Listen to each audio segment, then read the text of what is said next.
Hey there. Tonight, we're stepping away from dusty timelines and battle-scarred epics, and climbing somewhere a bit higher. Not to the realm of mortals, but to Mount Olympus itself, where the air is rich with ambrosia, the clouds carry gossip, and the gods. Well, let's just say they were a lot messier than their statues suggest.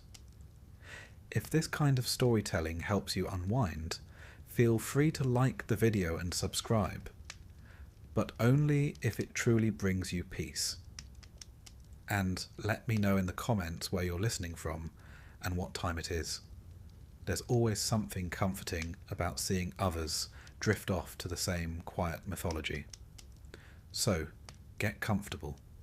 Let the world settle around you. And let's begin with what the Olympian gods were really like. Let us begin, as all good stories ought to begin, with a mountain at dusk. Not just any mountain, mind you, Mount Olympus, the divine residence of the gods, where the clouds gather like courtly drapery and the air smells faintly of ambrosia, and perhaps, on occasion, burnt offerings wafting up from the mortal world far below. It stands tall and regal on the northern frontier of ancient Greece, its summit so often hidden by mist that it seemed only natural to assume someone or something must be living up there. In truth, Olympus is a very real mountain, the highest in Greece actually, rising to just under 10,000 feet. But to the ancient Greeks, it wasn't merely a collection of rocks and ridges. No, it was sacred geography. It was the celestial seat of power, draped in ever-changing light and ever-watchful silence. They saw it not as something to be climbed, but to be revered. A divine penthouse, if you like, with rather exclusive tenants. And those tenants are, yes, the Olympians. 12 gods and goddesses, give or take a few, depending on which myth you believe, and how generous you're feeling with seating arrangements. Together, they form the core of the ancient Greek pantheon.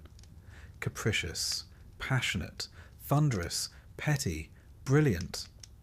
And they were worshipped, feared, and occasionally gossiped about for centuries. Quite like celebrities, really. If celebrities could hurl lightning and turn people into olive trees. But before we meet them individually, let's linger a little on the setting. For it's twilight on Olympus, the hour when the golden light fades gently behind marble colonnades and divine banquets are just beginning. Imagine wide halls gleaming with polished stone, lyres playing softly in the background, and long tables groaning with impossible fruits, cheeses aged by the winds of prophecy, and wines so potent they'd make a satyr weep with joy. This is no place of solemnity. Olympus, in myth, was vibrant, divine, occasionally chaotic, like a very large dysfunctional family gathering with a healthy sprinkling of immortality and magical livestock. The kind of place where someone is always playing a harp, and someone else is always dramatically storming out. Now, if you're imagining marble floors and ionic columns, you're not entirely off base, but don't expect a neatly catalogued palace blueprint. The earliest Greek poets, Homer and Hesiod, speak of radiant halls and cloud gates, but they weren't exactly architectural draftsmen. What we're given is a suggestion of immense beauty, shimmering materials, and eternal comfort. Halls of bronze and gold, courtyards paved with sunlight, feasts that never end, and fountains that sing. It's less of a building and more of a heavenly ambience. And what's a good ambience without a menu? You'll be pleased to know the gods dined rather well. Their diet consisted primarily of two things: ambrosia and nectar. not to be confused with a posh London cafe. Ambrosia was said to be the food of immortality. What it actually tasted like depends on the source. Some say honeyed bread, others a kind of fragrant perfume you absorbed through your very essence, which frankly sounds more like skincare than a starter. Nectar, its liquid companion, flowed like sunlight in a chalice, served in cups of gold, and kept everyone in a perpetually divine state of health, youth, and likely a mild buzz. The gods didn't age. They didn't get ill.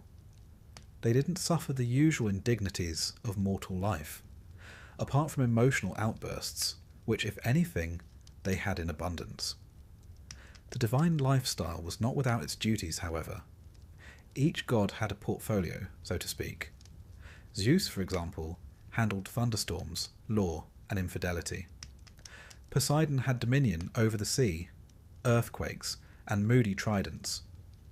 Athena took care of wisdom, war strategy, and glowering from behind shields.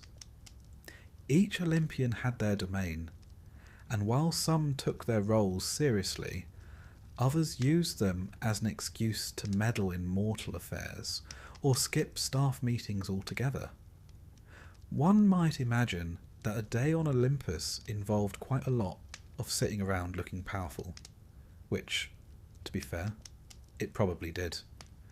But it also meant making decisions.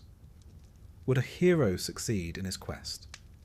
Would a city be blessed with rain, or buried under ash? Would a mortal's prayer be answered or ignored? The gods were not bound by logic. They were divine after all, and if they seemed inconsistent, well, that was rather the point. The world was unpredictable, and so were its rulers. From their cloud-wrapped thrones, the gods watched mortals go about their business with varying degrees of interest. They observed, they judged, they laughed, they wept occasionally, and sometimes they interfered, often dramatically. The line between gods and mortals, you see, was not quite so firm in ancient Greek thought. The gods were not distant deities, unreachable and abstract. They were near, familiar, emotionally turbulent. They could take human form, walk among us, fall in love, or lust more often, and produce heroes with a knack for slaying monsters and starting wars. Their children became demigods, whose lives were extraordinary but seldom long. But Olympus itself was different. It was the place the gods returned to, a safe haven above the chaos of the world. Imagine, if you will, the moment after a storm, the clouds parting, a golden glow returning, and silence falling over the peaks. That was Olympus. Not a realm of perfection, but of divine pause. The only real constant in a world where nothing else lasted. Now, about the company kept on this mountaintop. We often refer to the 12 Olympians, but the list wasn't entirely fixed. It usually included Zeus, Hera, Poseidon, Demeter, Athena, Apollo, Artemis, Ares, Hephaestus, Aphrodite, Hermes, and either Dionysus or Hestia. Poor Hestia was occasionally bumped from the guest list, despite being the goddess of the hearth. One assumes she didn't mind. She always struck me as someone who preferred a quiet evening by the fire to a thunderbolt measuring contest between brothers. Each god brought something unique to the table. Apollo, radiant and polished, never without his lyre or a cryptic prophecy. Artemis, watchful and swift, ever elusive beneath the trees. Ares, brawny and brash, the kind of guest who eats all the olives and breaks the furniture. Aphrodite, all soft glances and dangerously persuasive silences. And Hermes, that wily trickster with a grin that said he'd already stolen your sandals. They were gods, yes, but unmistakably human in spirit. That was the genius of Greek mythology. Its divinities reflected us in all our glittering flaws. The Greeks built temples to honour them, yes, magnificent columns rising toward the sky, sanctuaries thick with incense and prayer. But they also told stories, myths passed from lips to ears, campfires to amphitheatres, stories of love, betrayal, pride, revenge, stories that taught, warned, entertained. Olympus was not just a place above the clouds. It was a theatre stage, a family drama, a mirror of the human soul raised to cosmic scale. And what of the mortals who gazed up toward the summit? They knew they would never see its peak. Olympus was shrouded not just in clouds, but in mystery. No human was meant to reach it, not really. Those who tried, like the Titan Atlas, who bore the sky on his back, often paid dearly for their ambition. Olympus was a place of dreams. It was not for climbing, it was for imagining. And imagine it they did, the poets especially. Homer, in his Iliad and Odyssey, filled Olympus with radiant halls and divine disputes. Hesiod gave it grandeur, genealogy, structure.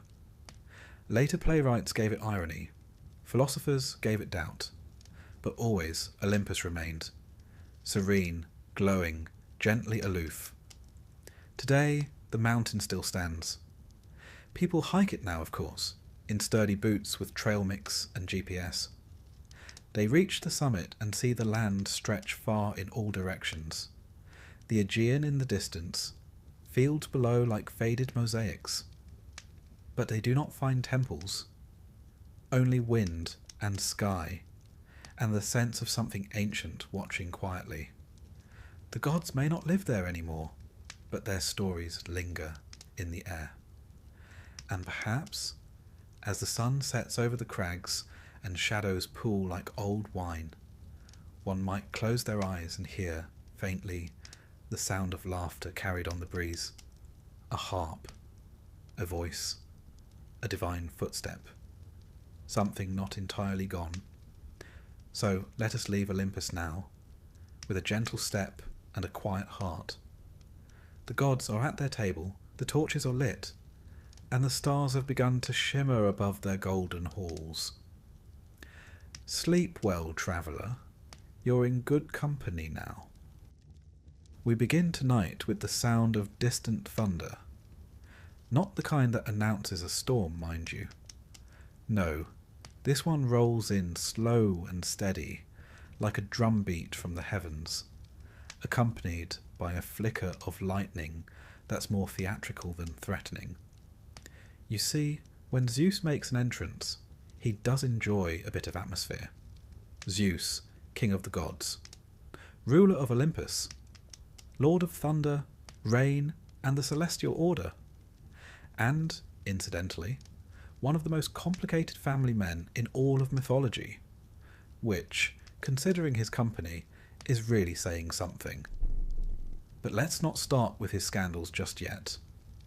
First, let us imagine him as the Greeks once did, seated high on his throne atop Olympus, robed in flowing white and gold, a sceptre in one hand, a thunderbolt in the other, and an expression that oscillates somewhere between stern authority and amused distraction. Around him, the air hums with power. He is not just a king. He is the very embodiment of law, order, and cosmic balance, most of the time. Zeus did not inherit Olympus by luck.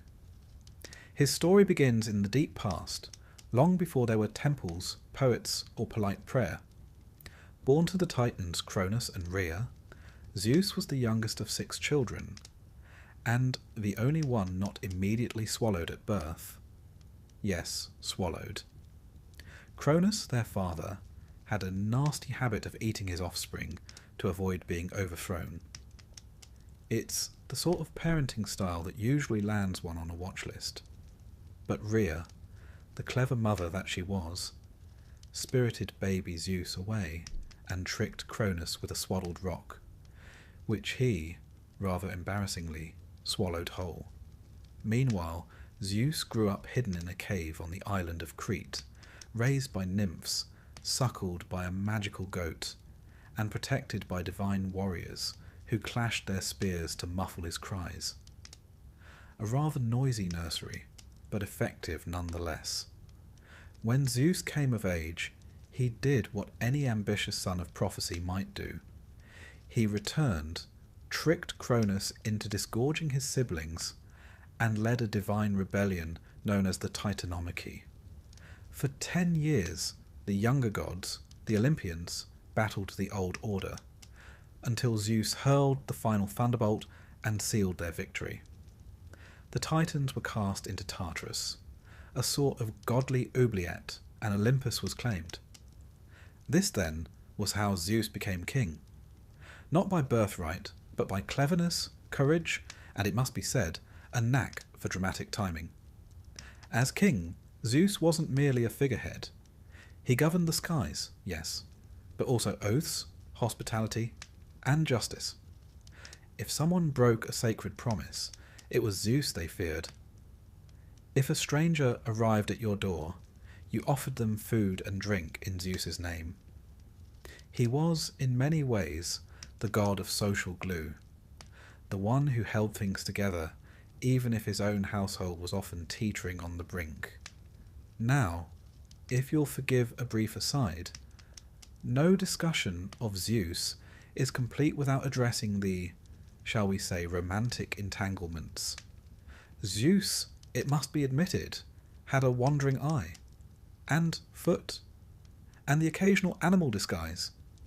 His liaisons with mortal women, and quite a few goddesses, form a veritable catalogue of ancient myths. Sometimes he approached them in the form of a handsome man, other times as a swan, a bull, a shower of golden light. Whatever works, I suppose. These unions produced many of the great heroes of Greek mythology: Heracles, Perseus, Helen of Troy, Minos, and so on. Each was born of a different woman, each destined for a different path, and each a small stitch in the grand tapestry of Zeus's legacy, though perhaps not the sort of legacy Hera, his wife, had in mind. Ah yes, Hera, queen of the gods, goddess of marriage, and long-suffering spouse of the most prolific philanderer in Olympus. Their marriage, as immortal as it was, would not be described as tranquil. Hera was dignified, intelligent, and ferociously proud. Zeus, for his part, loved her, in his own way, but that didn't stop him from repeatedly testing the limits of her patience. If you've ever attended a family dinner where no one mentions the elephant in the room, and then Zeus turns into that elephant, well, you begin to get the idea. Their quarrels were the stuff of legend. Sometimes Hera would attempt to outwit or even overthrow her husband. Once, she orchestrated a rebellion among the Olympians, and Zeus had to be rescued by a 100-armed giant named Briareus. Another time, he suspended her from the sky by golden chains as punishment. Not his finest moment, to be sure. But always they reconciled, or at least reached a détente. Immortality is a long time, after all. One does get used to things. Yet Zeus's story is not all mischief and lightning. He was also the arbiter of cosmic balance. When mortals committed crimes or acted with hubris, that dangerous blend of arrogance and defiance, it was Zeus who issued judgment. He sent omens. He dispatched the Furies. He struck down the proud. But he also rewarded virtue. He upheld the sacred bonds of guest and host. And he listened to prayer. The Greeks saw him as the great anchor of divine authority. His image adorned temples, coins, and statues across the ancient world. In Olympia, a colossal gold and ivory statue of Zeus sat within the grand temple, crafted by the sculptor Phidias, and counted among the 7 wonders of the ancient world. He was not merely a myth. He was a cultural cornerstone. And yet, there's something very human about him, isn't there? For all his thunderbolts and grandeur, Zeus often behaved like an exasperated father trying to keep a house full of eccentric children from setting the curtains on fire. He meddled in Trojan politics.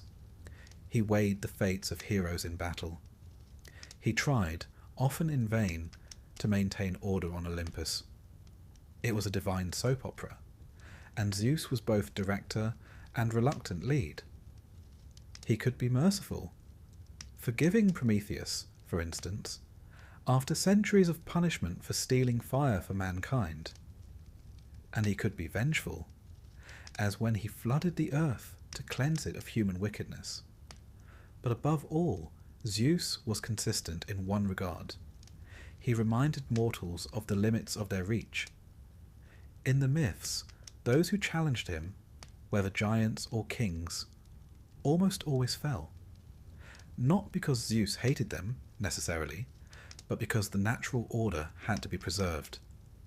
And order was what Zeus valued most. In the post-Titan world, the universe was no longer chaos and darkness. It had rhythm, seasons, laws. The stars wheeled in the sky. The rains came and went. Cities rose and fell, but the heavens endured. And somewhere, high above, Zeus watched it all. Now it's easy to imagine him as simply a tyrant with a thunderbolt, but I prefer to think of him as something more complex. A divine figure who carried the weight of the world's unpredictability on his shoulders. One who stood between the realm of mortals and the unknown beyond. One who roared and wept and raged, not because he was cruel, but because the world was full of choices, and none of them ever simple. Even the gods had their burdens. So when we picture him, let it be not only with power in his gaze, but with weariness behind it. For though he was the king, his rule was never quiet. There was always a new hero to watch, a new war to judge, a new prophecy to ponder. And all the while the wind shifted, the clouds gathered, and somewhere down below, a poet whispered his name. Tonight, the thunder is distant, the skies are calm. Zeus reclines in his hall, the firelight glinting off his crown, and the world, for the moment, is at peace. The stars blink overhead like ancient eyes, and the mountain breathes its slow, eternal rhythm. Sleep now. You are under the watchful gaze of the King of Olympus, and he is feeling merciful tonight. Settle in now. The lamps are low, the fire is quiet, and tonight we turn our attention to Hera, Queen of the Gods. You've already met her husband Zeus in all his thunder-tossing, shape-shifting glory. But Hera is something quite different. Not a ruler of the skies, not a wielder of storms or prophecies, but the quiet and steady heart of Olympus. And, on more than one occasion, the source of a sharp look that could turn a lesser deity into stone, or at the very least send them scuttling off to a minor temple in Thessaly. She was, and remains, the goddess of marriage, of women, of childbirth, and of regal dignity. But Hera is not merely domestic. She is not gentle in the way springtime is gentle. She is fierce, enduring, intelligent, and more than capable of making her displeasure known, particularly when it concerns the many, many indiscretions of her husband. But we'll get to that in good time. First, let us begin at the beginning, at her birth, long before Olympus was even built. Hera was born to the Titans, Cronus and Rhea. Yes, that same Cronus who had a rather troubling habit of swallowing his children whole. Hera, like her siblings Hestia, Demeter, Hades and Poseidon, vanished into the belly of her father until Zeus, the youngest and savviest of the lot, rescued them all. One does not typically think of rebirth as an act of digestion, but mythology rarely bothers with subtlety. When Zeus freed his siblings and overthrew the old order, Hera emerged into the world anew. Though younger than her brother husband, yes, mythology is like that, she quickly established herself not just as his consort, but as his equal in divine authority. She was not merely Zeus's wife, she was the queen of Olympus, crowned in her own right. And how did they meet? Well, Zeus, naturally, pursued her with all the subtlety of a lightning storm. But Hera, clever and cautious, was not so easily impressed. She resisted his advances, holding him at bay until he employed one of his more peculiar courtship strategies. Disguising himself as a helpless cuckoo bird, he flung himself into her lap, trembling and pitiful. Touched by pity, she cradled the bird, at which point he transformed back into himself, and, in classic divine fashion, took her by surprise. It's not exactly romantic by modern standards, but in the mythological world it was practically a sonnet. Their marriage, however, was far from idyllic. Hera, the goddess of marriage itself, found herself bound to a husband whose fidelity was about as stable as a chariot with one wheel. Zeus's dalliances with mortal women, nymphs, and even other goddesses became the stuff of legend and tragedy. Each time he strayed, Hera's response was not silence or resignation. It was vengeance, measured, precise, and often deeply poetic. But let us be fair. Hera's anger wasn't blind rage. It was rooted in dignity, in a deep sense of what was proper, sacred, and just. She did not lash out without cause. When she punished, she did so with the calm certainty of a queen upholding order in a realm that seemed determined to unravel. Consider, for instance, the tale of Io, a mortal priestess whom Zeus fancied. When Hera came sniffing around, Zeus panicked and turned Io into a white cow. Hera, of course, saw right through this bovine charade. She accepted the cow as a gift, ever so graciously, and appointed Argus, a giant with 100 eyes, to guard her. Not the subtlest move, but effective. Zeus, desperate, sent Hermes to lull Argus to sleep with stories and music. And once all 100 eyes had closed, Hermes dispatched him. Hera was furious. She retrieved the cowgirl Io and placed Argus's many eyes onto the tail of her sacred bird, the peacock, a detail that endures in the bird's plumage to this day. That's the thing about Hera. She didn't forget. She memorialized.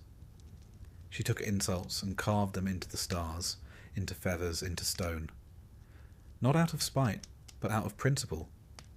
Her world was order, and when it was disrupted, she responded accordingly. Another tale, this one involving Heracles, one of Zeus's many sons by another woman. Hera hated him from the moment he drew breath. She sent serpents into his cradle. She drove him to madness. She placed obstacles in his path at every turn. And yet, in an irony almost too perfect, it was Heracles, after his death, who was welcomed into Olympus and reconciled with Hera, even marrying her daughter Hebe. One imagines the family dinners were tense, but Hera was not merely an angry wife. That's a simplification, and an unfair one. She was the goddess to whom women prayed for safe childbirth, for a stable home, for the sacred bond of marriage to hold firm. She was protector and patroness of queens. Her temples were among the most splendid in Greece, particularly the great Heraion near Argos, where priestesses performed elaborate rituals and dedicated their lives to her service. She was also embodiment of regal poise. When Homer describes her in the Iliad, it's with a kind of awed reverence. Tall, proud, golden-eyed. She rides in a chariot pulled by peacocks, wears a crown that gleams with the fire of heaven, and speaks with a voice that can silence a room full of immortals. Even Zeus, for all his bluster, knew when to tread carefully around Hera. Their marriage, for all its strife, was also a political bond, a symbol of cosmic balance. Zeus representing raw power and law, and Hera representing loyalty, structure, and sacred tradition. Together they ruled not just Olympus, but the framework of the Greek cosmos. Their quarrels were myth, yes, but they also reflected the eternal struggle between freedom and fidelity, chaos and order, impulse and restraint. To worship Hera was not to adore gentleness. It was to honour strength wrapped in dignity. It was to recognise that the world needs not just storms, but boundaries. That love is not always sweet. Sometimes it is fierce, wounded, enduring. Sometimes it clenches its jaw and carries on for the sake of something larger than the self. She had her moments of compassion too. She aided Jason and the Argonauts. She watched over women in labour. She lent power to those who upheld justice. In some myths, she is a maternal figure, not soft, but solid. The kind of mother who might not kiss your scrapes, but who would stand between you and a charging bull without flinching. In art, she is nearly always majestic, seated on a throne, a sceptre in one hand, a lotus-tipped staff, or a pomegranate in the other. The pomegranate, as you might recall, being a symbol of fertility and the cycle of life, one that appears frequently in ancient depictions of divine queenship. Her sacred animals, beyond the peacock, include the cow, not merely for its docility, but for its association with nurturing and steadfastness. There's a reason the Romans called her Juno, and made her the chief goddess of their pantheon. Hera's archetype, the divine matron, both feared and revered, echoes across countless cultures. She is not a goddess who fades with time. She is one who endures it. And so we imagine her now, seated in her radiant hall, high above the clouds, the golden light of Olympus falling across her brow. The peacocks shuffle softly at her feet. The fires crackle low. A divine scroll rests beside her. Perhaps a new list of grievances, or a wedding invitation, or both. The gods around her quarrel and bicker, laugh and sulk, but Hera remains still, watchful. She does not always speak first, but when she does, Olympus listens. Tonight, her gaze is calm. Her court is quiet. Somewhere in the mortal world, a marriage is made, a child is born, a vow is kept, and the Queen of the Heavens for once is at peace. Sleep now, traveller. You rest beneath her watchful eyes, and she never forgets. The sea, even now, holds a kind of ancient silence, a deep, breathing presence beneath the surface, never quite still, never fully asleep. And in that timeless blue, long before sailors traced constellations or merchants dreamed of distant shores, the Greeks believed something older stirred, something powerful, proud, and on occasion rather moody. Poseidon, brother to Zeus and Hades, god of the sea, earthquakes, horses, and, quite notably, grudges. While Zeus ruled the skies and Hades reigned below, Poseidon claimed everything that foamed, surged, churned, and crashed. The sea, after all, was not merely water to the ancient Greeks. It was a force, a frontier, a mystery. And Poseidon was its sovereign. Imagine him now, tall, muscular, bearded like a storm-beaten king. hair tangled with salt and seaweed, his trident gleaming with the wet glint of dawn tides. He does not float above the clouds like his brother. He rides the crests of waves, pulled by hippocamps, those mythical seahorses with hooves of foam and manes like river reeds. When he speaks, it's with the low rumble of tectonic plates shifting beneath your feet. He is the voice of the ocean floor, old, rumbling, and not particularly patient. His realm is vast, not only the sea itself, but every inlet, spring, and underground stream. Sailors prayed to him before journeys. Fishermen whispered his name over their nets. Even those on dry land, far from the coast, feared his wrath. Earthquakes, which the Greeks called Poseidon shaking the ground, were seen as his doing. You may recall, he's not the type to knock politely when displeased. Like his brothers, Poseidon's origin begins in darkness, swallowed, like the rest of his siblings, by Cronus, then freed by Zeus. After the Titanomachy, the war against the old gods, the world was divided. Zeus took the sky, Hades took the underworld. Poseidon was given the sea, not as a consolation prize, mind you, but as a dominion equal in majesty and terror. And to be fair, it rather suited him. Poseidon's nature was not, shall we say, consistent. Some days he was beneficent, the god who granted calm winds, guided ships safely home, and coaxed fresh water from dry earth. Other times, not so much. He could whip the sea into a frenzy, send monstrous waves toward unsuspecting shores, and summon sea beasts large enough to snack on entire cities. He was not cruel, simply temperamental. The sea, after all, is both giver and taker, and so was he. One of his more famous tempers was directed at a city we now know as Athens. You see, Poseidon and his niece Athena both wished to become its patron deity. The gods proposed a contest. Each would present a gift, and the people would choose which god to honour.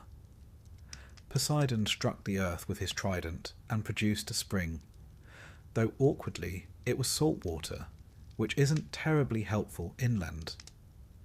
Athena, meanwhile, offered the olive tree, a symbol of peace, prosperity, and rather useful for cooking. The Athenians, ever practical, chose her. Poseidon, in classic form, did not take the loss well. He flooded parts of the land in retaliation, and though things eventually settled, it was clear losing was not something he tolerated gracefully. His relationships, like his tempers, were turbulent. He married a sea goddess named Amphitrite, one of the 50 Nereids. She initially fled his courtship, which involved a fair bit of chasing and the help of a dolphin. Yes, really. But eventually she relented, and they settled into what was, by Olympian standards, a relatively stable marriage.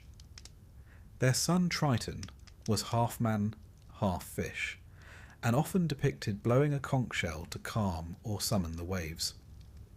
That said, Poseidon was not the most faithful of husbands. His list of lovers and offspring rivals that of Zeus, and includes mortals, nymphs, and even creatures of his own making. His most famous children include the winged horse Pegasus, born from Medusa's severed neck after Poseidon, rather undiplomatically, had pursued her in Athena's temple. There's also Polyphemus, the Cyclops, who rather famously got on the wrong side of Odysseus. But more on that later. Poseidon's power was vast, but it was not always respected, especially by heroes who ought to have known better. Take Odysseus, for example. After blinding Polyphemus during his long journey home from Troy, he made the fatal error of taunting the Cyclops, whose father, of course, was Poseidon. This turned what should have been a 10-day voyage into a 10-year epic filled with shipwrecks, sirens, and sulking gods. The lesson? Never anger the man who controls your travel plans. Yet Poseidon was also a builder.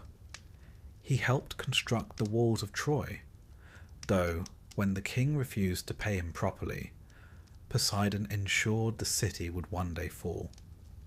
Again, we return to the theme of divine memory. The Olympians, especially Poseidon, had long memories, and an even longer sense of justice when they felt slighted. Worship of Poseidon was widespread in coastal regions. The Isthmus of Corinth housed one of his major temples, a grand structure where sailors and seagoers offered sacrifices for safe passage. Horses were sacred to him, not just sea horses, but earthly ones too. He was said to have created the first horse, striking the earth with his trident. In some myths, he's even credited with teaching humanity how to harness their strength. A reminder that Poseidon, though wild, could be generous when honoured properly. But the sea is not merely geography.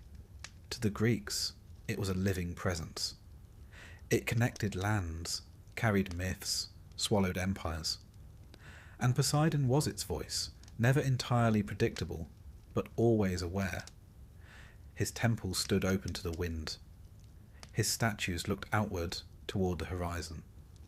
The sea was his, and so was the space between. He was also deeply involved in the origin stories of many islands. Greek mythology is filled with accounts of Poseidon raising lands from the sea, or smashing them in fits of wrath.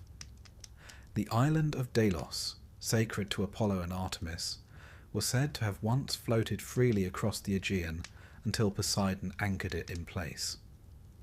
There were times, too, when he struck land into being, new shores rising in tribute to his power. In festivals, Poseidon's worshippers did not always offer their prayers in gentle tones. Sacrifices were often made with a mix of fear and reverence. At some coastal sites, entire horses were driven into the sea as offerings, not out of cruelty, but because Poseidon's hunger was thought to match the size of his domain. He was not a half-god, not a tender god. He was primal, elemental. Even the Romans, who called him Neptune, retained this vision of a forceful, ocean-bound deity. His image persisted through empires, carved into stone, etched into coins, guiding ships long after belief in him had faded. The sea, after all, does not forget its gods so easily. We imagine him now in his underwater palace, made of coral and pearl, the walls shimmering with light filtered through leagues of ocean. Sea nymphs glide past like shadows. Triton's conch echoes faintly through distant caverns. Poseidon himself sits upon a throne of stone and shell, gazing out across his domain, silent but not still, never still. He does not speak often, but when he does, the waters respond. Perhaps he watches the mortals sailing above, their sails full of borrowed wind, their ships no more than fragile bones upon the deep. Perhaps he lets them pass. Or perhaps he sends a gentle ripple, just a reminder that he is there. Not cruel, this god, but not forgetful. He embodies the sea, vast, mercurial, essential. A god of storms and silences alike. And for the Greeks, he was not to be loved blindly, but respected absolutely. So tonight, as you drift toward dreams, let the rhythm of waves soothe your mind. The ocean has its stories, old and echoing. And far beneath, Poseidon rests, not sleeping but listening. Sleep well now. The sea is calm tonight, and he allows it. Beneath the world we know, beneath the mountain roots and the drifting ocean floor, there lies a place older than memory. darker than night, and stiller than time. It is not a place of fire, though later ages would say so. Nor is it a prison. It is simply what comes next. The Greeks called it the underworld, and at its quiet centre sits Hades, god of the dead. Hades, the eldest son of Cronus and Rhea, did not rule Olympus. He did not hurl thunder or stir the seas. His power did not flash. It endured. When the world was divided among the three brothers after the defeat of the Titans, Zeus drew the sky, Poseidon the sea, and Hades, without protest, accepted the land beneath the earth. Some say he was unlucky. Others say he chose it. In truth, Hades never needed spectacle to be sovereign. He simply was. He is a god of silence, not absence, not cruelty, silence. In myth, he rarely shouts or boasts. He acts with measure, with weight. Mortals feared him, yes, but they also respected him. Not because he brought death, he did not, but because he received it. Because all roads in time lead to him. His realm is vast, layered like the roots of a great tree. The dead come by way of Hermes, who guides them gently down. At the threshold waits Charon, the ferryman, demanding his coin. It was for this reason that Greeks placed obols in the mouths of their dead. To be caught without payment meant wandering the shores of the Styx forever, unheard and unmourned. And the Styx is only one of many rivers. There is the Acheron, river of pain, the Cocytus, river of lamentation, the Phlegethon, which burns without consuming, and Lethe, river of forgetfulness, whose waters wash the mind to sleep. Each river marks a passage, not just in distance, but in meaning. They do not flow through geography. They flow through memory, through fear, through hope. The dead are judged by three ancient kings, Minos, Rhadamanthus, and Aeacus. Most souls go to the Asphodel meadows, where they drift in a dreamless peace, unremarkable, undisturbed. A few, the wicked, descend to Tartarus, the deepest pit where punishment suits the crime, and a rare few, the most noble, ascend to the Elysian fields, a place of music, sunlight, and soft breezes, where even in death the good may breathe freely. This realm is Hades' charge. He governs it not with fire, but with order. He is not cruel, he is not kind. He simply ensures that what must be, is, that every soul is received, remembered, and placed. There is dignity in that, and yet despite this, he is often misunderstood. In art and story, he is sometimes mistaken for the villain, perhaps because death itself is feared, and he is its face. But Hades is no more evil than gravity. He does not hunt souls. He does not tempt or torment. He rules, patiently and perpetually, over the inevitable. His most famous myth, of course, is that of Persephone. The tale begins in sunlight, with flowers. Persephone, daughter of Demeter, goddess of the harvest, was picking blooms in a field when the earth opened. Hades rose in his chariot of obsidian and took her, down, down, beneath the roots of the world. Demeter searched the earth, refusing to let crops grow until her daughter was returned. And so, at last, a compromise was made. Persephone would spend part of the year above with her mother, and part below with her husband. Thus came the seasons. Spring and summer for joy, autumn and winter for mourning. Was it love? Was it power? The myths differ. But in the underworld, Persephone became queen. Not a captive, not merely a consort, but a ruler in her own right. She sat beside Hades, not behind him. She guided the dead past judgment, tended the pale gardens of the shades. And Hades? He did not rage. He did not betray.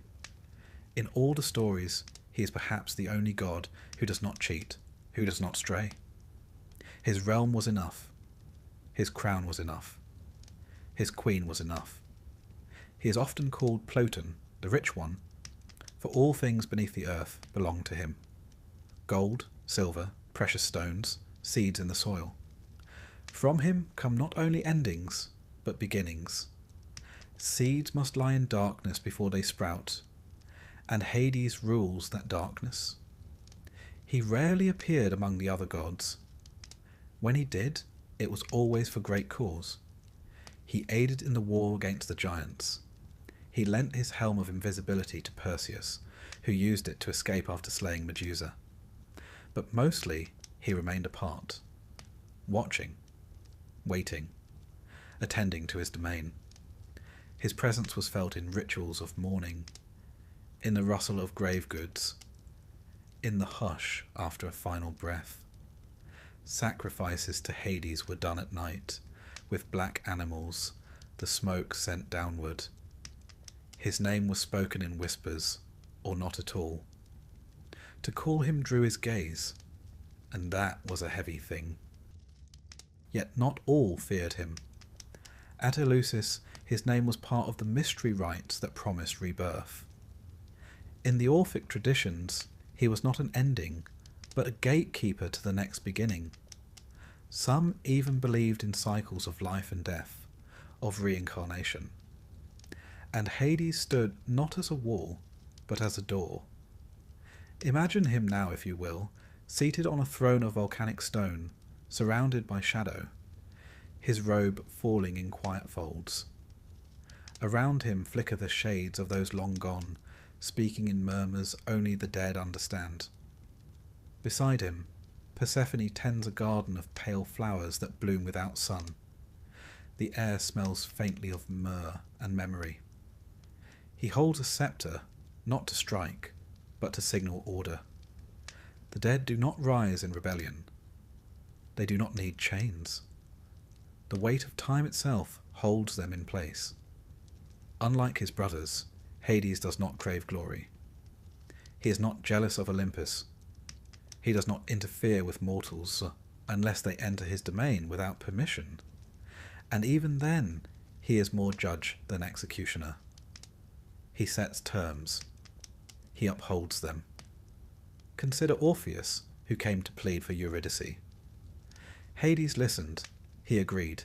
He gave the poet a chance to lead her out, on one condition: do not look back. And when Orpheus did, Hades took nothing more than what was owed. There was no trickery, only the rules. In a world where even gods could be petty, Hades was consistent. Perhaps that is why, for all his distance, he was trusted. Feared, yes, but also trusted. And so the Greeks lived with him always in mind. Not in terror, but in acknowledgement.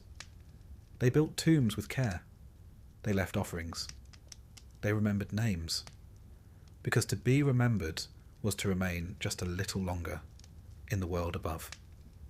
Tonight, as you lay your head down, you need not fear the God below. He is not waiting in your shadow. He is keeping watch over those already gone. He tends a realm not of fire, but of memory. He sits in silence, because there is nothing more to prove. Sleep now. Let the earth hold you gently. Let your thoughts drift like leaves on the Acheron. Let the hush of that quiet kingdom lull you into rest. Hades waits, but not for you, not yet. He only waits as the world turns, and he always will. They say she was born not in the ordinary way, but from a headache, a rather severe one. Zeus, as the story goes, had swallowed her mother, Metis, the goddess of wisdom, because it had been foretold that she would bear a child mightier than he. Problem solved, he thought. But divine digestion is rarely the end of a tale in Greek myth. One day, Zeus began to suffer an unbearable pain in his skull. Gods gathered. Suggestions were made. Eventually Hephaestus, ever practical, struck Zeus's head with an axe. Out sprang Athena, fully grown and fully armed, a spear in one hand and a shield in the other, shouting a battle cry that echoed across Olympus. A dramatic entrance, even by divine standards. Athena, goddess of wisdom, war strategy, crafts and reason, arrived not as a child but as an idea made flesh, poised, calm, and already thinking 3 moves ahead. She wore a helm, bore the aegis of Zeus, and from her first breath demanded the respect of gods and mortals alike. Her presence on Olympus was distinct. Unlike many of her peers, Athena was not known for tempestuous love affairs or dramatic feuds over vanity, though she wasn't entirely above such things. She was measured, exacting, and rather fond of logic. In a realm of passion and power, she was principle personified. That said, she was not cold. She simply saw the long game. Cities and civilizations adored her. Most famously, of course, Athens itself took her name. The contest between Athena and Poseidon for the patronage of the city is one of these tales that reveals as much about Greek values as it does about the gods themselves. Poseidon, being who he was, offered a gift of grandeur. He struck the earth and produced a saltwater spring, or in some versions a warhorse. Either way impressive, but not terribly useful to the residents of a rocky inland city. Athena, ever pragmatic, planted the olive tree. Shade, food, oil, and wood, all from one gift. The Athenians chose her, and frankly, who wouldn't? From then on, Athena became more than a goddess to them. She was the guardian of their identity, their sense of civic pride, their pursuit of reason, art, and just war. Her temple, the Parthenon, still crowns the Acropolis today, its columns watching the Aegean like sentinels of marble. It remains not just a relic of ancient architecture, but a testament to her enduring spirit. Athena's approach to war was nothing like Ares' bloodlust. She preferred tactics, planning, the application of intelligence to conflict. She represented the mind in battle, not the frenzy. She advised heroes rather than charging in herself. Odysseus, in particular, earned her favour. His cunning, his guile, his talent for words over weapons, all were qualities she prized. She guided him home through storm and strife, always the voice of reason whispering beneath the chaos. But wisdom is not always gentle. Athena could be uncompromising, and when insulted her wrath was cold and enduring. Take the tale of Arachne, a mortal weaver whose skill was so great she dared claim superiority to the goddess herself. Athena, not known for indulging arrogance, challenged her to a contest. Arachne's tapestry was flawless, even daring to depict the gods in their less flattering moments. Athena, though impressed, tore it to shreds. She struck Arachne down, but, in a rare moment of mercy or poetic judgment, transformed her into the first spider, to weave forever. This balance of pride and precision defined Athena. She upheld honour, but never shied from asserting her place. She did not scream. She did not scheme. She simply stood her ground, and others yielded. She was also a patroness of crafts and invention. Pottery, weaving, architecture, all fell under her guidance. She inspired not just warriors, but artisans, philosophers, and lawmakers. Her symbol, the owl, denoted clear-sightedness, and was stamped on the coins of Athens. Wherever thoughtful hands shaped the world, Athena was there. Artists spoke her name before chiselling marble. Statesmen offered silent prayers before debating law. Curiously, she remained a virgin goddess, not in prudishness, but in independence. She did not marry. She did not pursue or yield to pursuit. Her loyalty lay with principle, not passion. This lent her a certain clarity, a steadiness untouched by the usual romantic entanglements that entangled her peers. She stood alone, and from each solitude came strength. Even her friends knew to tread carefully. When Tiresias, the blind prophet, accidentally witnessed her bathing, Athena struck him blind. But in fairness, she also gave him the gift of prophecy to balance the scales. Firm but fair. That was her way. In art, Athena is almost always armed, but never aggressive. Her shield often bore the head of Medusa, a grim gift from Perseus after his fateful quest. According to some tales, she aided him by guiding his hand, lending him tools, whispering courage. But her choice to place Medusa's face on her shield, that was something more. A warning, perhaps, or a reminder that wisdom does not flinch from horror. It absorbs it, reflects it, uses it.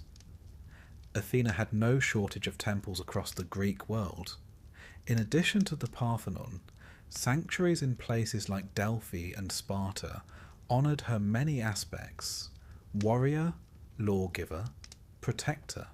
Festivals such as the Panathenea celebrated her birth and her role in civic life, combining athletic contests, sacrifices, and parades of woven robes made in her honour. In one such rite, young women would carry offerings in silence, their steps measured, their robes flowing like water under olive trees.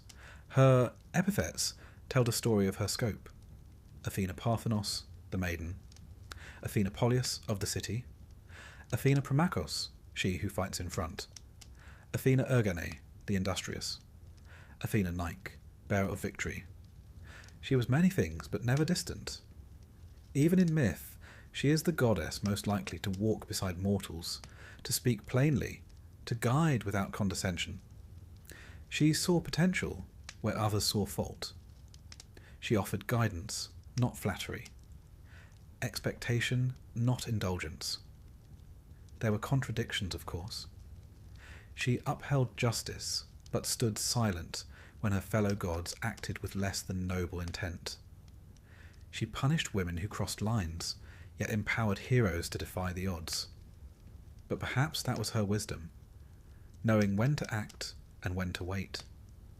Not every wrong needed to be shouted down. Some could be corrected with time, with silence, with the long view. Athena always had the long view. She rarely raised her voice, but when she did, it was the sound of clear judgment, like bronze striking bronze in the still air before battle. A single note, impossible to ignore.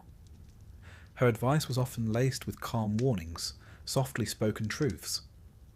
In council, the gods might argue for hours, but when Athena spoke, the room fell still. Her logic was not easily refuted. Her presence was not easily dismissed. Imagine her now, seated on her marble throne, high in the halls of Olympus. Her eyes are cool and calm, scanning scrolls of mortal deeds. She does not smile often, but when she does, it is the smile of one who sees potential, not perfection. Her owl perches silently nearby, and outside, the stars wheel in precise procession. Every movement above reflects her mind below. Quiet, deliberate, constant. Somewhere below, a child learns to write.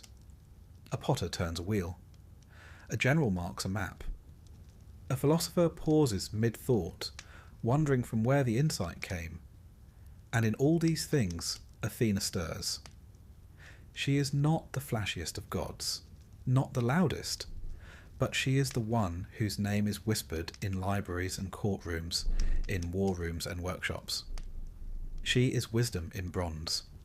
And tonight, as you close your eyes and drift toward dreams, know that she keeps watch, not in thunder or fire, but in thought, in structure, in the still strength of what is rightly built.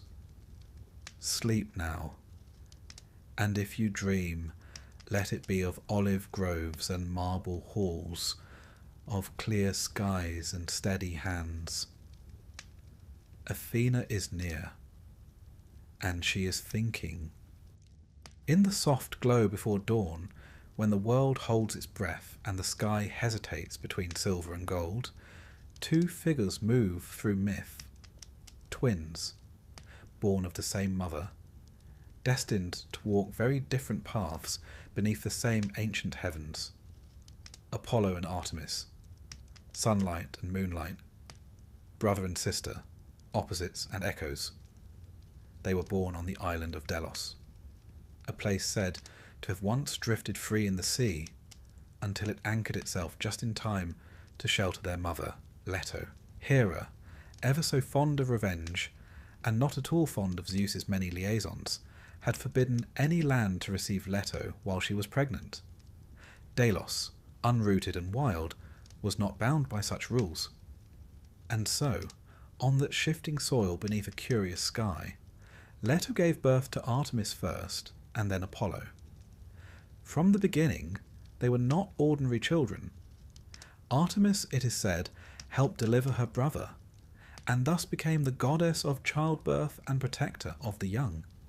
Apollo, radiant and golden, emerged second, but would come to embody light, music, poetry, prophecy, and healing. A resume so robust it might make even Hermes blink. The two were close, but distinct. Artemis claimed the wild, forests, mountains, creatures of the night. She roamed with her bow and hounds, untouched by civilization, untouched by men. A virgin goddess, her strength lay in independence, her power in her distance. She guarded the liminal spaces, dusk, wilderness, the edge of becoming. Apollo, by contrast, loved the centre, the sunlight, the lyre, the temple steps warm with afternoon heat. He ruled order and clarity, truth spoken through the lips of oracles, the measured beat of poetry, the clean line of sculpture. Where Artemis prowled under trees, Apollo strode into plazas, head lifted, every step in rhythm. And yet they remained mirrors of each other. Where he brought the day, she drew the night. Where he offered reason, she guarded mystery. They did not oppose one another, but completed a circle. Apollo's most famous shrine was at Delphi, where the oracle of the Pythia would sit upon a tripod and speak his prophecies, often in riddles that twisted fate and free will into a single thread. Pilgrims came from across the Greek world to ask their questions and receive their cryptic answers. And though the responses were maddeningly vague at times, Apollo's gift was not in simplicity, it was in insight. He was also a musician beyond compare. His lyre, given to him by Hermes in apology for a rather cheeky cattle theft, became a symbol of celestial harmony. With it, he could soothe storms, calm minds, and sway hearts. His songs were not merely entertainment, they were structure, soul, cosmos turned into melody. But Apollo was not all light. His stories, like those of all the Olympians, carry shadows. He loved often and disastrously. Daphne, a nymph who fled him, was turned into a laurel tree to escape his pursuit. Coronis, whom he loved, betrayed him, and he struck her down, only to save their unborn child, Asclepius, god of medicine. His wrath was precise, his grief enduring. Artemis too had her shadows. She punished those who saw her without consent. Actaeon, a hunter, stumbled upon her bathing and was transformed into a stag, torn apart by his own hounds. She was protective to the point of fury, unyielding in her expectations. But she was also kind to those who honoured her solitude. She guarded the vulnerable, walked beside maidens, lent her strength to women in labour, and was invoked in the hush of moonlit prayers. Unlike her brother, Artemis built no cities.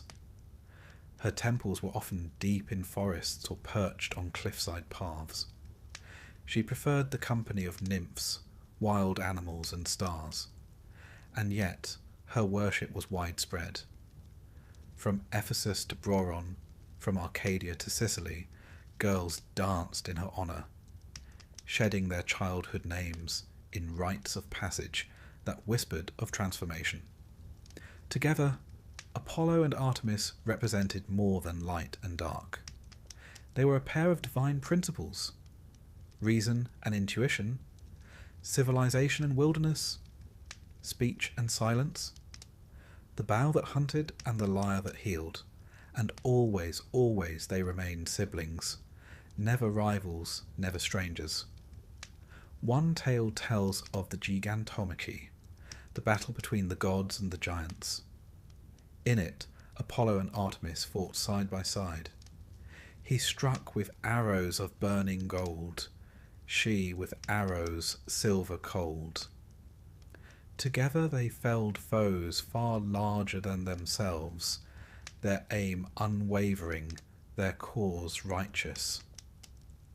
The sun and moon fought as one. Another myth speaks of the death of Niobe's children. Niobe, a queen, mocked Leto for having only 2 offspring, while she herself had many. Enraged by the insult, Artemis and Apollo took up their bows. One by one, they struck down Niobe's children. He the sons, she the daughters. Only one child, in some versions, was spared. Niobe fled, weeping, and was turned to stone, a waterfall of endless mourning. The lesson, while grim, was clear. Do not mock the mother of light and shadow. And yet these myths were not simply warnings. They were mirrors held to the human heart, showing how passion, loyalty, and power play out in forms larger than life. Through these stories, the Greeks explored the very structure of feeling. Apollo and Artemis did not merely punish or protect. They expressed divine aspects of our own inner worlds. Apollo, the god of healing, was also the god of plague. A single note from his bow could bring sickness, another restoration. Artemis, goddess of the hunt, was both life-giver and death-dealer to animals. They held paradox in their palms, like a bowstring stretched between extremes. Historically, their worship shaped much of Greek religious life. At Delphi, Apollo's oracle defined political decisions, voyages, and even wars. The Delian League took its name from his birthplace. Athletes swore oaths in his name before the Pythian Games, held every 4 years in his honour. Artemis, meanwhile, was central to rites of maturity.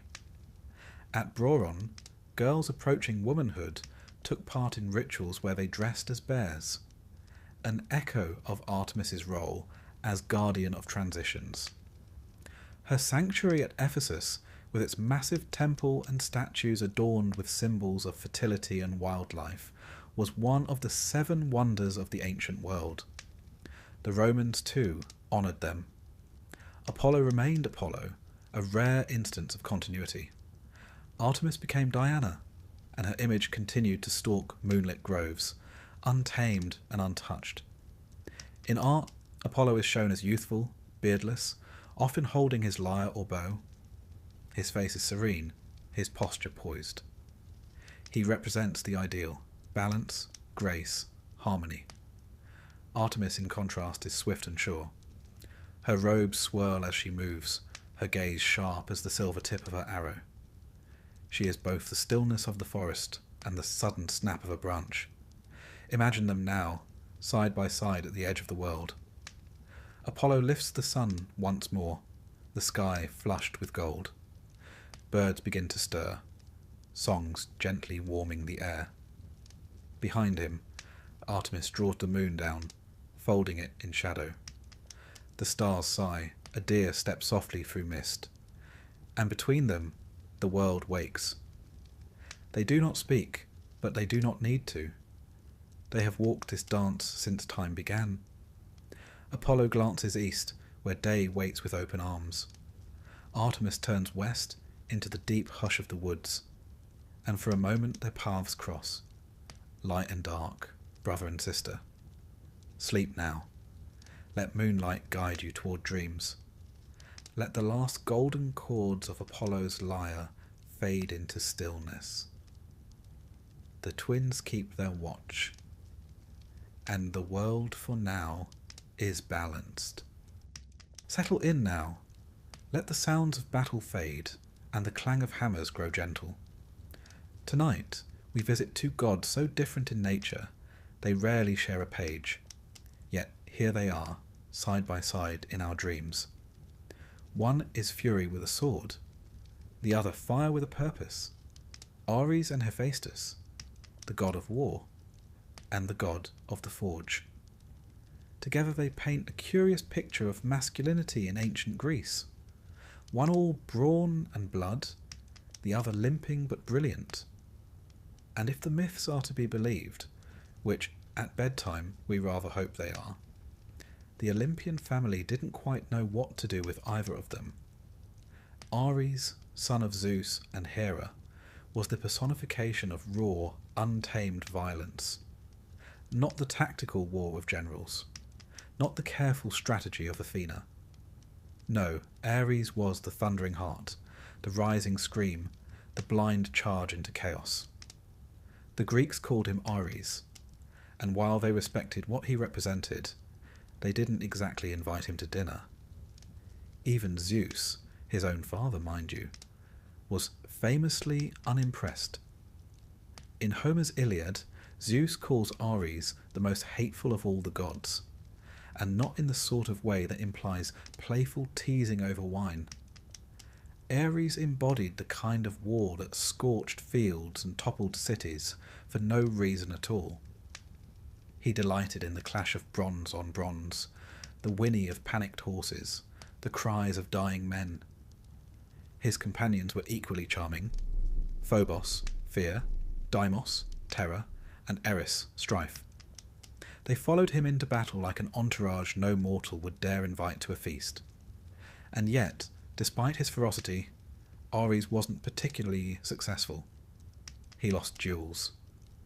He was once trapped in a jar for months by two mortal sons of Poseidon.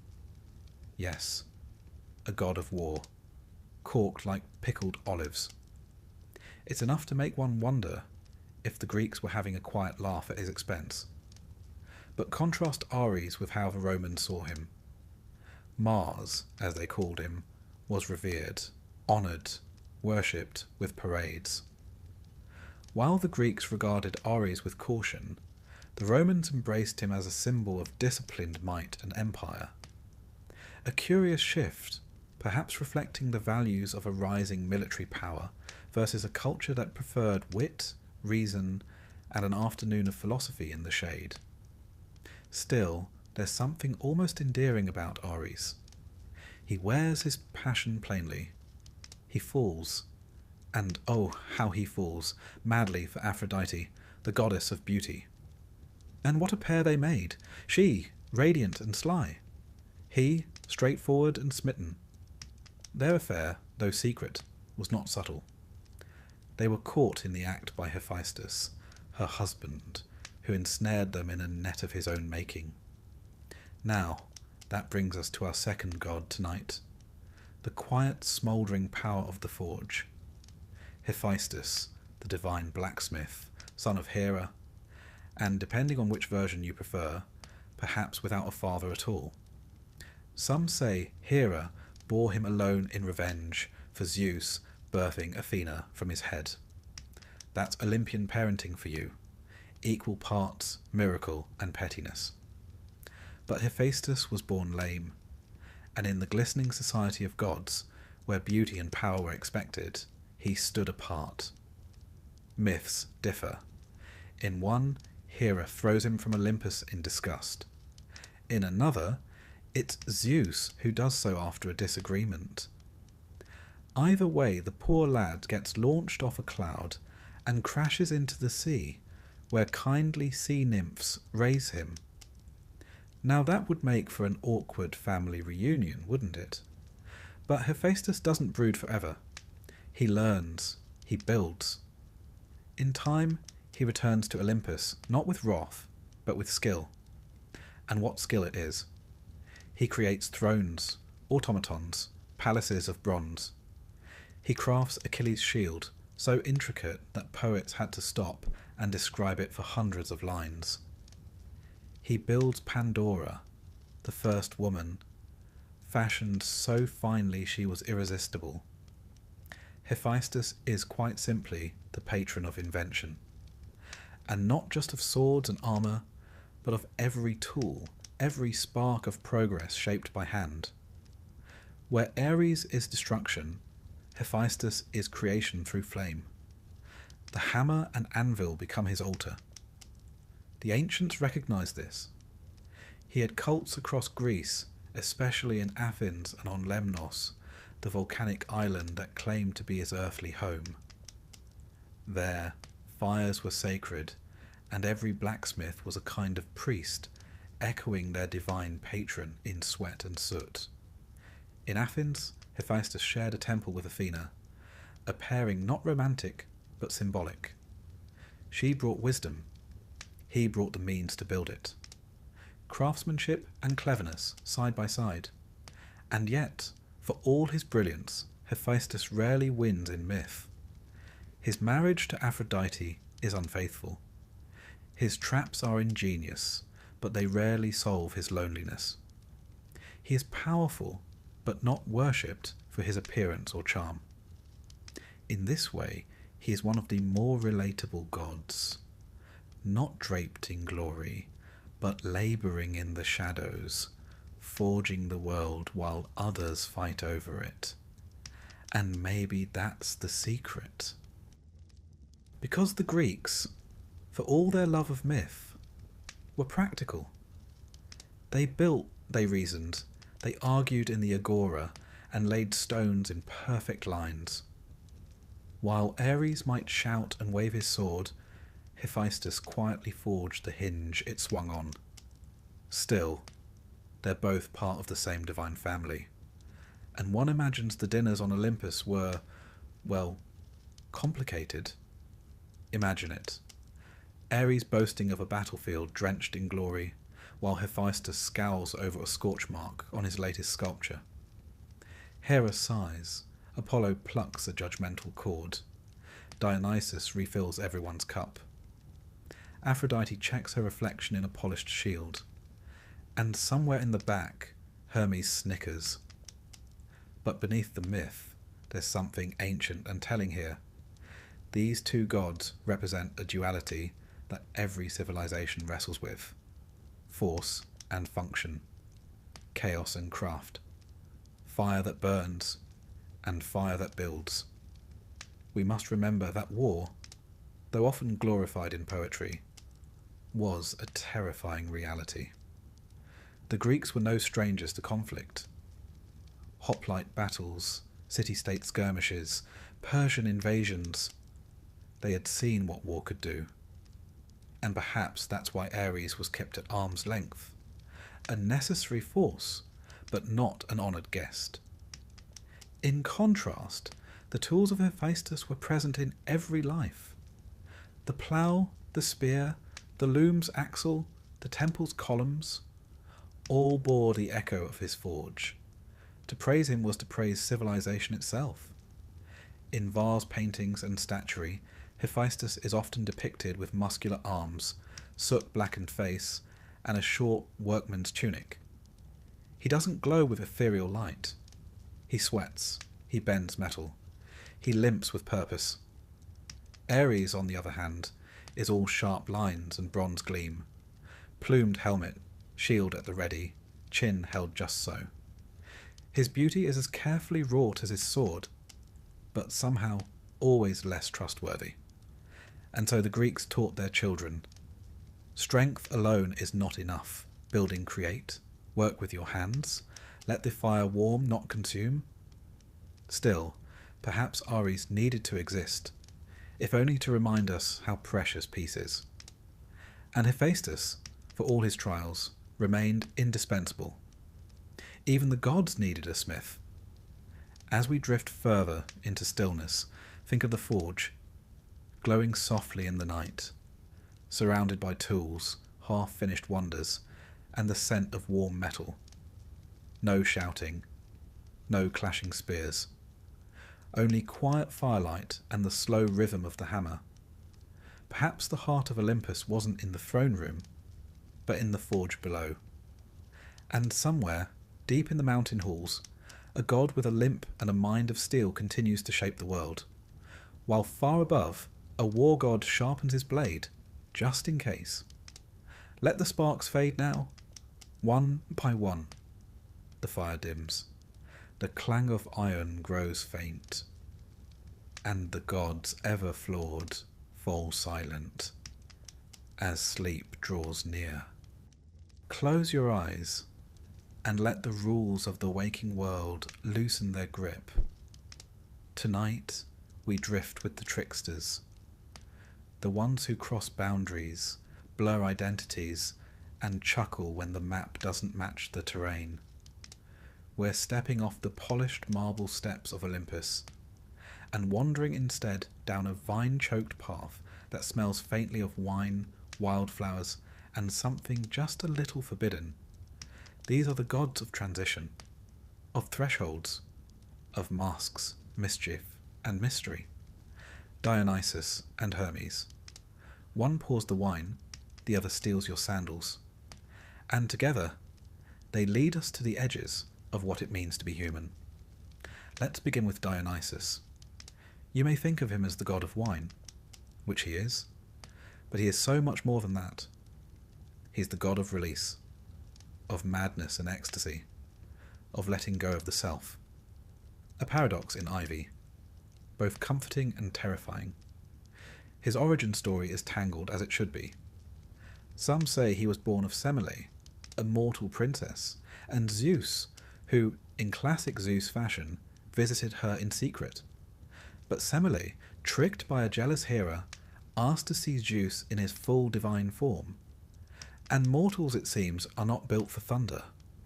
She perished in flame, and Zeus, in a rather creative act of divine obstetrics, rescued the unborn Dionysus and sewed him into his own thigh. Yes, you heard that right. Dionysus was born again from Zeus's leg. It's not elegant, but it's memorable. From the moment of his birth, Dionysus lived between worlds, mortal and divine, Greek and foreign, male and feminine, sane and not so sane. He wandered, he grew, and wherever he went, vines burst through the earth. Panthers followed him. Women, called maenads, danced barefoot in the woods, possessed by his presence. And behind the joy, there was always a shadow of danger. Because Dionysus is not just the god of wine, he is the god of what wine does. He is the one who shows you who you really are, or who you're trying very hard not to be. To the Greeks, Dionysus embodied the part of life that broke through structure.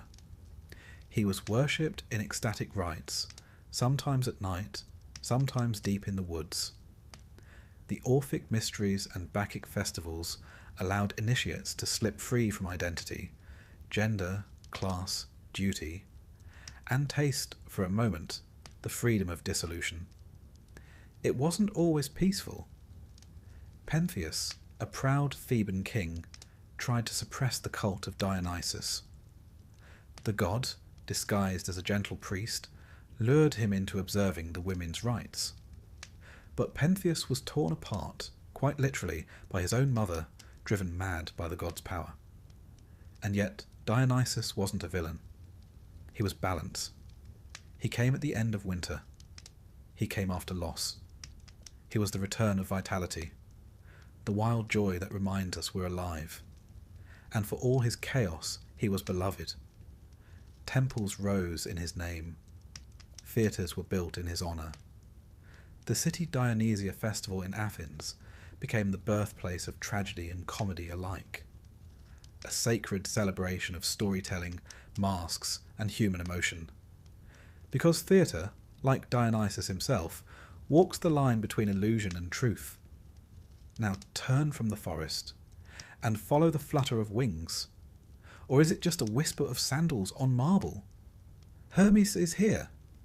If Dionysus teaches us how to lose control, Hermes shows us how to navigate it. The messenger god, the guide of souls, the trickster with a grin that suggests he's already stolen whatever it is you're looking for.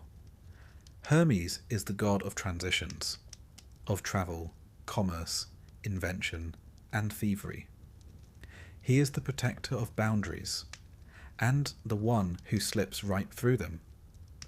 Born in a cave, he was walking and stealing before the end of his first day. One of his first acts? Stealing Apollo's cattle, and not only stealing them, disguising his footprints by walking backward and crafting sandals out of bark. By sunset, he'd invented the lyre, made from a tortoise shell and gut strings, and charmed his way out of punishment by offering it as a gift to Apollo.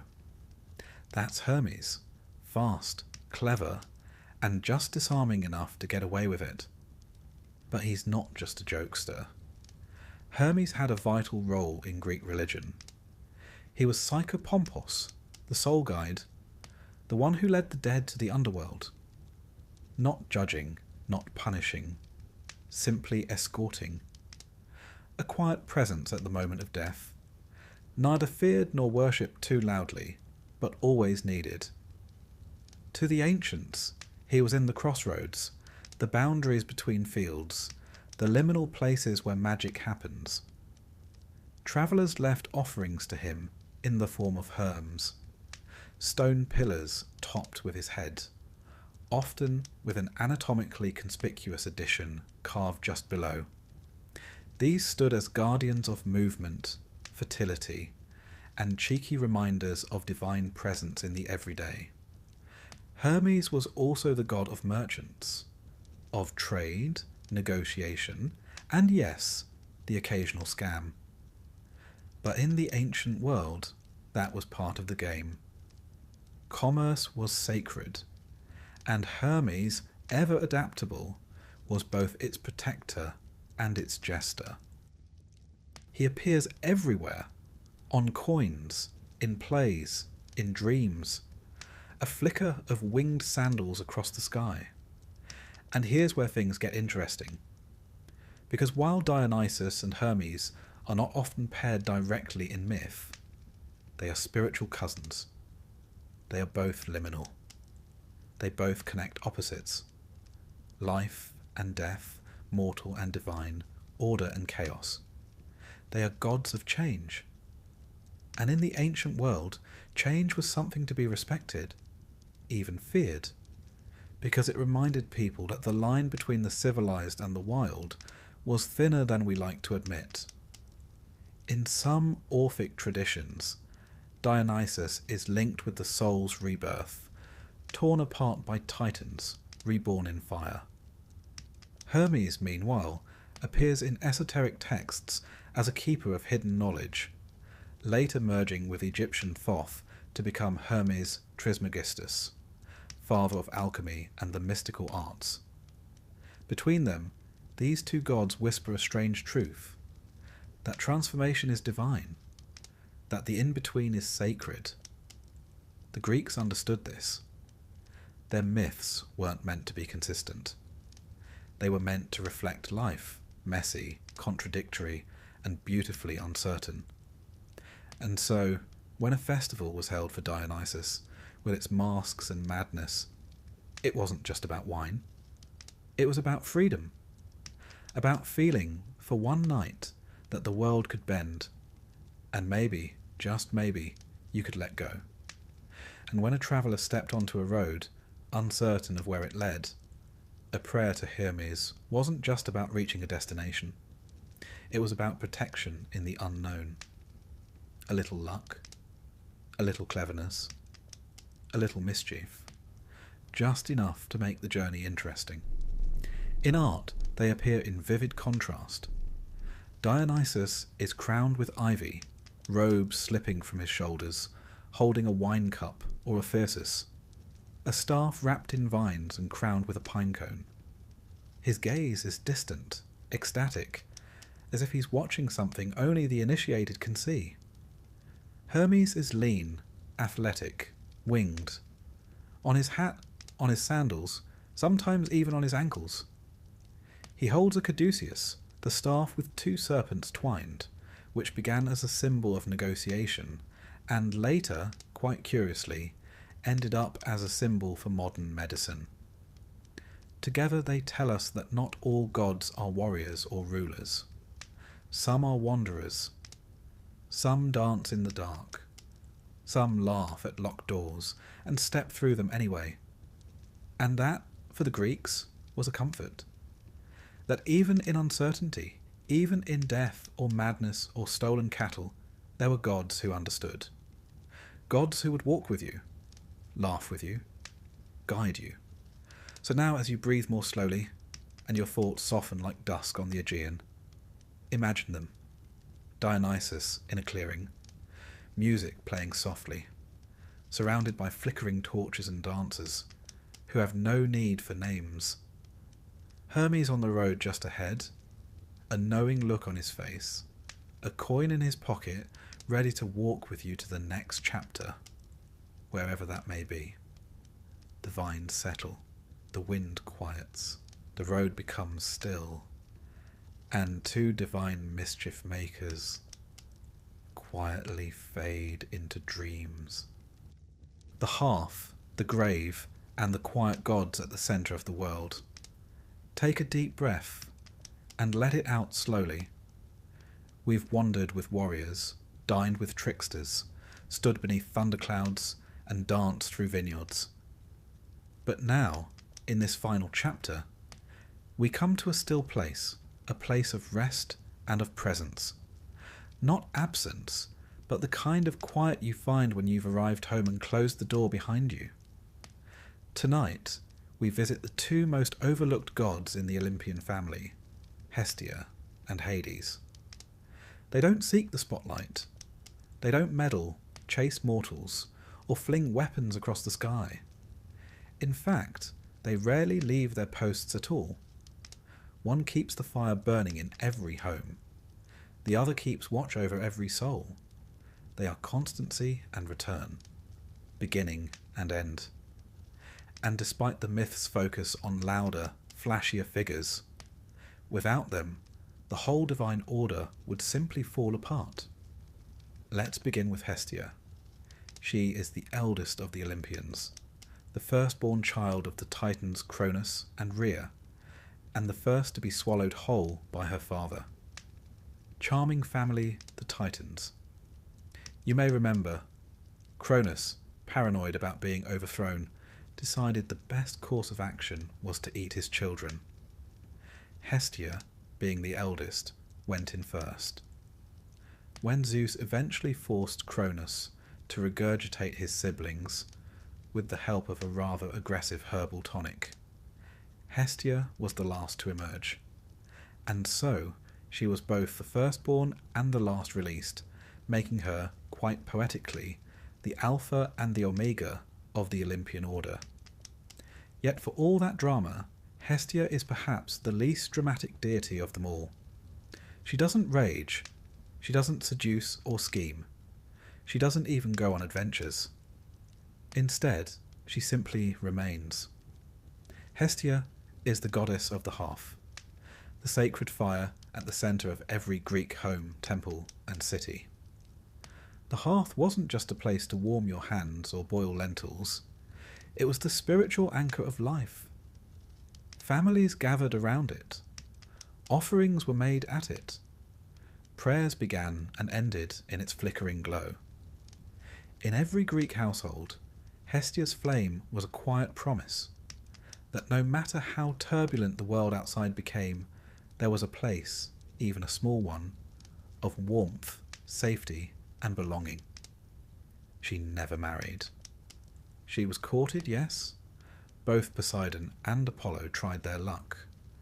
but she politely declined, took a vow of eternal virginity, and went on quietly tending the fire.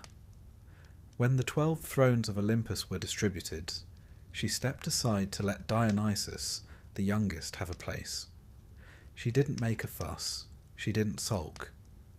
She simply chose the centre over the summit. And in that centre, she became the most constant presence in all Greek life. In cities like Athens, a sacred flame to Hestia burned in the Prytaneum. The public hearth kept ever alight. When a colony was founded, fire was taken from that hearth and carried across the sea so that the new settlement could begin with Hestia's blessing. In this way, she linked the old world and the new, one glowing ember at a time. She had no grand temples, because every home was her temple. She had no epic poetry, because her story was not one of conquest or calamity. She simply was. She made every rite, every offering, and every home possible. Even at the start of any public or private sacrifice, the Greeks invoked Hestia first. Before the meat hit the altar, before the libation was poured, there was Hestia. At the end, as the last drop of wine spilled and the smoke rose skyward, there she was again. To us that might seem modest, but to the Greeks it was reverence of the highest sort. If Athena was the mind of the city and Artemis its wild edge, Hestia was its heart, quietly beating, never drawing attention, but always there. Now shift with me from the hearth to the depths of the earth, to another god who rarely spoke, but who ruled over far more than most realized. Hades, lord of the underworld. He, too, was a child of Cronus and Rhea, and he too was swallowed and later rescued by Zeus. When the war against the Titans was won, the 3 brothers, Zeus, Poseidon, and Hades, cast lots to divide the cosmos. Zeus drew the sky, Poseidon the sea, and Hades drew the lot of the underworld. Now let's be clear, he wasn't cast down. He didn't lose. He simply got the job no one else wanted, quietly, responsibly, and without complaint. And for that reason, he was misunderstood. In later ages, especially in Roman and Christian-influenced retellings, Hades was twisted into a demonic figure. But to the Greeks, he wasn't evil. He was inevitable. His realm wasn't hell. It was simply after, the natural destination of every mortal life. To them, Hades was a somber, dignified ruler. Strict, yes, but not cruel. In fact, he's one of the few gods who is never shown cheating on his wife or interfering in mortal affairs just for fun. His name means the unseen one, and his helmet, the famous helm of darkness, allowed him to move invisibly even among gods. A fitting symbol for a god whose work was constant but invisible. He ruled with fairness and order. He kept the shades of the dead from wandering, and ensured that each soul received its due, whether in the sunless meadows of Asphodel, the blissful fields of Elysium, or the shadowy depths of Tartarus for the truly wicked. He was feared, yes, but fear can be respectful. In fact, people avoided speaking his name altogether. Euphemisms like Pluton, meaning wealth giver, became common. After all treasures of the earth came from below. Gold, silver, crops, stability. Hades, in this guise, wasn't the god of doom, but of hidden riches. And then there's Persephone, the queen of the underworld, his equal in title and power. The myth is well known. Hades falls for Persephone and carries her off to his realm. Her mother, Demeter, goddess of the harvest, grieves, and the earth withers. Eventually, a deal is struck. Persephone will spend part of the year with Hades and part with her mother. Thus came the seasons. Spring when she returns, winter when she departs. It's easy to cast Persephone as a victim, but in the older mystery cult versions of the tale, she is powerful, chosen, even willing. Queen not just in name but in role, a guide to the dead and a bridge between life and the afterlife. And Hades, he remains faithful. Unlike Zeus and Poseidon, he has no wandering eye, no scandal. His love, while strange in form, is singular. This subtle stability was recognized in cult practice. At Eleusis, the initiates of the mysteries learned sacred secrets of death, of return, of rebirth, and central to it all was Hades, not a tormentor, but a keeper, a god who made sure nothing was lost forever, only transformed. So here, in this final chapter, we find something curious. The Olympian family is filled with movement, war, lust, laughter, rage. But at either end, bookending the myths like candles on a shrine, are two figures who do not chase, who do not flee, who simply hold. Hestia at the centre of the home, Hades at the centre of the earth. One keeps the fire burning, the other welcomes the flame when it fades, and neither boasts, though they touch every moment of life. From the first breath by the cradle to the last sigh at the tombstone, Hestia and Hades are there. In art, they are quiet. Hestia appears veiled, seated, serene, a modest woman holding a flame. Hades, often bearded and reserved, sits beside Persephone, sometimes with a cornucopia, a reminder that what lies beneath nourishes what grows above. And perhaps that's the lesson the Greeks left us. That glory isn't always loud, that power doesn't always parade, that the greatest forces in life are those that simply endure. So now, let the fire burn low, let the earth cradle your thoughts. In one corner of the hearth, a flame flickers, constant, unbothered by wind or time. Far below, in quiet halls of stone, a king walks the corridors of memory, steady and patient. And in between, everything we are. Let Hestia hold your dreams. Let Hades guard your rest. And let sleep take you gently, where the gods who stayed home still keep their watch.